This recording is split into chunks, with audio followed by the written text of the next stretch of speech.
Kennst du das? Du steigst in dein Auto, gibst Gas und irgendwie fühlt sich das Gaspedal schwammig und müde an.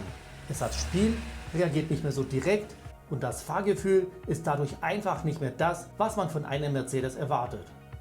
Die meisten würden jetzt vermuten, dass irgendwo der Gaszug verschlissen ist und eine teure Reparatur ansteht. Aber tatsächlich steckt in den meisten Fällen ein kleines Bauteil dahinter, das über Jahrzehnte einfach müde geworden ist. Die Reparatur ist zum Glück aber sehr einfach und in wenigen Minuten erledigt. Und genau das schauen wir uns heute an. Bleib also dran.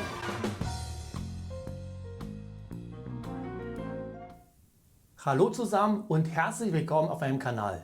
Heute schauen wir uns ein Problem an, das bei den meisten Fahrzeugen früher oder später auftritt.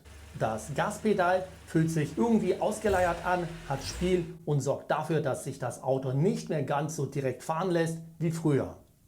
Gerade bei Fahrzeugen, die inzwischen über 30 Jahre alt sind, verändern sich viele Kleinigkeiten schleichend. Man gewöhnt sich daran und merkt oft gar nicht mehr, wie sich das Fahrzeug ursprünglich einmal angefühlt hat. Bei diesem M102 hat das Gaspedal deutliches Spiel, bevor überhaupt Widerstand zu spüren ist. Das macht das Auto zwar nicht unfahrbar, aber das Ansprechverhalten wirkt unpräzise und irgendwie träge. Die Ursache ist aber überraschend einfach. Am Gaszug sitzt eine kleine Zugfeder. Ihre Aufgabe ist, den Gaszug sauber unter Spannung zu halten und das Spiel im System auszugleichen. Das Problem ist allerdings, dass diese Feder seit Jahrzehnten arbeitet und bei jeder einzelnen Gasbetätigung belastet wird. Nach unzähligen Bewegungen verliert sie nach und nach ihre Vorspannung. Die Feder lenkt sich und kann den Gaszug nicht mehr ausreichend unter Spannung halten, wodurch das Spiel entsteht. Und genau das ist bei diesem Fahrzeug passiert. Aber bevor wir hier etwas austauschen, schauen wir uns erstmal die neue Feder an. Und hier haben wir schon das erste Problem. Die originale Feder ist bei Mercedes mittlerweile leider entfallen und somit nicht mehr als Ersatzteil erhältlich. Das bedeutet zum Glück aber nicht, dass man sich mit dem schwammigen Gaspedal abfinden muss. Ich habe eine passende Feder gefunden, die von den Abmessungen und von der Federkraft perfekt geeignet ist. Der Hersteller hat sie sogar mit der Mercedes Artikelnummer etikettiert. Und genau diese werde ich gleich verbauen. Den Produktlink mit dem aktuellen Preis findest du in der Videobeschreibung, wo ich dir auch meine Lieblingspflegeprodukte verlinkt habe. Schau dir es an. Jetzt aber zur Sache. Der Austausch ist völlig unkompliziert. Ich habe hier zwar den Luftfilter inklusive Luftfilterkasten ausgebaut, es ist aber normalerweise nicht notwendig. Ich habe es nur deshalb entfernt, damit man beim Filmen alles besser erkennen kann. Also, zuerst wird die alte Feder auf eine Seite ausgehängt und dann kann sie entfernt werden.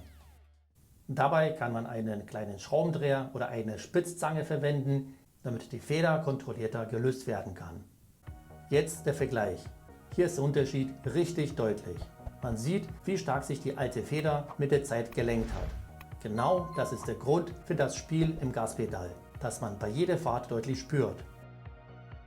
So, jetzt noch schnell die neue Feder einbauen und dann schauen wir uns das Ergebnis am Gaspedal an.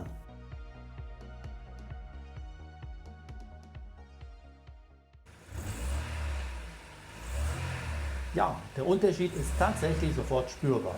Das Spiel am Gaspedal ist praktisch verschwunden. Bereits beim ersten Antippen baut sich der Widerstand auf und das Pedal fühlt sich deutlich direkter an. Genau so soll es sich eigentlich anfühlen. Natürlich bringt die Reparatur keine zusätzliche Leistung. Der Motor hat hinterher nicht mehr PS als vorher. Aber das gesamte Fahrgefühl wird dadurch präziser. Falls man also einen Wagen besitzt, bei dem das Gaspedal etwas müder wirkt, ist es empfehlenswert, einen Blick auf diese Feder zu werfen. Mich würde es deshalb interessieren, ob du dieses Problem ebenfalls schon hattest. Oder ob dir vielleicht ähnliche Alterserscheinungen aufgefallen sind. Schreib es unten in die Kommentare. Und wenn dir das Video gefallen hat, dann lass gerne den Daumen nach oben da und abonniere meinen Kanal, wenn du weitere Videos nicht verpassen möchtest. In diesem Sinne, bis zum nächsten Mal.